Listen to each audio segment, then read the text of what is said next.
திருக்குறள் முதலில் அச்சடிக்கப்பட்ட ஆண்டு 1812. திருக்குறள் அகரத்தில் தொடங்கி நகர ஒற்றில் முடிகிறது. திருக்குறளில் இருமுறை வரும் ஒரே அதிகாரம் குறிப்பறிதல். திருக்குறள் மூலத்தை முதலில் அச்சடித்தவர் தஞ்சை ஞானப்பிரகாசர். திருக்குறளுக்கு முதலில் உரை எழுதியவர் மணக்குடவர்.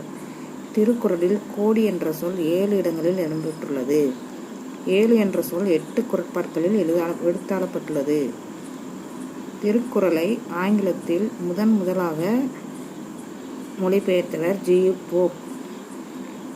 திருக்குறள் இதுவரை 100க்கும் மேற்பட்ட மொழிகளில் மொழிபெயர்க்கப்பட்டுள்ளது.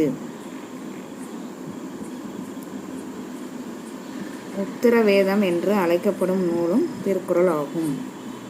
உலக பொதுமறை என்று அழைக்கப்படும் நூல் திருக்குறள்.